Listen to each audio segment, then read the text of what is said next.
Sheikh chilli की कहानी। 7 परियां और मूर्ख शेख चिल्ली। शेख चिल्ली की और मजेदार कहानियां सुननी है तो हमारे चैनल को सब्सक्राइब करें। शेख चिल्ली बहुत ही गरीब परिवार से था। वह पढ़ाई लिखाई में भी बहुत कमजोर था। अगर वो किसी चीज में माहिर था तो वो था दिन भर बस खेल कूद करना। अपना सारा समय वह मोहल्ले के लड़कों के साथ कंचे खेलने में बिता देता था। इसी तरह उसका पूरा बचपन बीत गया। धीरे धीरे वह बड़ा होता चला गया लेकिन उसकी आदतें नहीं बदली। शेख चिल्ली की इस आदत से उसकी माँ बहुत परेशान थी। वह चाहती थी शेख चिल्ली अब बड़ा हो गया है तो उसे कुछ काम धंधा करना चाहिए ताकि घर की हालत सुधर सके। एक दिन उसने शेख चिल्ली को बुलाया और खूब डांट लगाते हुए कहा, कब तक तू दिन भर ऐसे ही मोहल्ले के आवारा लड़कों के साथ कंचे खेलेगा? अब तो तू बड़ा हो गया है और हट्टा कट्टा भी है, तो तू कोई नौकरी क्यों नहीं करता है? कब तक ऐसे घर बैठे बैठे मुफ्त की रोटियां खाएगा? माँ की बात सुनकर शेख चिल्ली ने कुछ भी नहीं कहा। वह चुपचाप उनके आदेशों का पालन करते हुए अगले दिन नौकरी की तलाश में दूसरे गांव के लिए निकल पड़ा। शेख चिल्ली की मां ने उसके थैले में रास्ते के लिए 7 रोटियां बांध दी।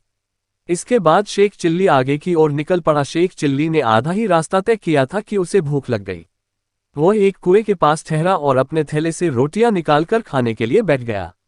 माँ की दी हुई 7 रोटियों को देखकर वह कहने लगा, 1 खाऊं, 2 खाऊं, 3 खाऊं कि 7 को खा लूं। संयोग से उसी कुएं में 7 परियां भी रहती थीं। शेख चिल्ली की खाने वाली बात सुनकर वे घबरा गईं। उन्हें लगा कि वह उन परियों को खाने की बात कर रहा है। डर के मारे वे 7 परियां कुएं से बाहर आई और शेख चिल्ली से विनती करने लगी कि वह उन्हें न खाए। परियों ने शेख चिल्ली से कहा, हमें मत खाओ, हम तुम्हें एक जादुई घड़ा देंगे। उस घड़े से तुम जो भी मुराद मांगोगे वह पूरी हो जाएगी। शेख चिल्ली ने परियों से जादुई घड़ा लिया और फिर वापस अपने घर आ गया। घर पहुंचकर उसने अपनी माँ को परियों वाली बात बताई। माँ ये सब सुनकर हैरान थी। उसने सोचा क्यों न परियों द्वारा दिए गए जादुई घड़े को आजमा कर देखा जाए। माँ ने घड़े से ढेर सारे पकवान की इच्छा मांगी। इतना कहते ही उनके सामने तरह तरह के पकवान थालियों में सज गए। दोनों से उस रात भरपेट खाना खाया। इसके बाद शेख चिल्ली की मां ने उस जादुई घड़े से ढेर सारा धन मांगा और दोनों अमीर हो गए।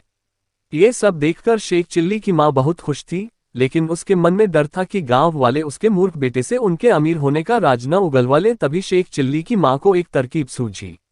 वह बाजार गई और ढेर सारे बताशी खरीद लाए। फिर घर के छप्पर पर चढ़कर उनकी बारिश करने लगी। छप्पर से बताशी की बरसात देखकर शेख चिल्ली खूब खुश हुआ। उसे लगा ऐसा उस घड़े की वजह से हो रहा है। उसने ढेर सारे बताशी खाए। अमीर बनने के बाद शेख चिल्ली व उसकी मां के रहने के तौर तरीके भी बदल गए, जिसे कुछ ही दिनों में गांव के लोगों ने भांप भी लिया। गांव के लोग सोचने लगे कि अचानक ये इतने अमीर कैसे हो गए। गांव के कुछ लोग शेख चिल्ली की मां के पास गए और पूछने लगे आखिर उन लोगों के पास इतने सारे धन कहां से आए। गांव वाले की बात सुनकर शेख चिल्ली मां ने कुछ नहीं बताया, तो उन्होंने सोचा कि चलो सीधा मूर्ख शेख चिल्ली से ही पूछ लिया जाए। एक दिन मौका मिलते ही गांव के लोगों ने शेख चिल्ली को बुलाया और उससे पूछा कि आजकल तुम्हारे रंग ढंग कैसे बदल गए हैं। इस पर शेख चिल्ली ने उन्हें परी और जादुई घड़े वाली सारी बात बता दी। शेख चिल्ली की बात सुनकर गांव वाले उसके घर पर गए और जादुई घड़ा दिखाने के लिए कहने लगे। इस पर शेख चिल्ली की मां ने कहा कि उनके पास ऐसा कोई घड़ा नहीं है। मां ने कहा, तुम लोग तो जानते ही हो कि मेरा बेटा मूर्ख है। ये तो दिन में भी सपने देखता है। ये सुनकर शेख चिल्ली ने जोर देते हुए कहा, मां याद करो, मैंने तुम्हें ही वो जादुई घड़ा दिया था। क्या तुम भूल गई? उसी घड़े से तो हमने रात में ढेर सारे पकवान खाए थे और फिर हमारी छप्पर से बताशी की बारिश भी तो हुई थी। ये सुनकर उसकी मां ने हंसते हुए कहा, लो अब बताओ कोई भला छप्पर से भी कहीं बताशी की बारिश होती है। अब गांव वालों को भी शेख चिल्ली की मां की बातों पर यकीन हो गया था। उन्होंने मान लिया कि शेख चिल्ली ने कोई सपना देखा होगा और उन्हें कोई मनगढ़ंत कहानी सुना रहा होगा और सभी अपने अपने घर वापस चले गए। कहानी से सीख, मूर्ख लोगों की सच बात पर भी कोई यकीन नहीं करता है।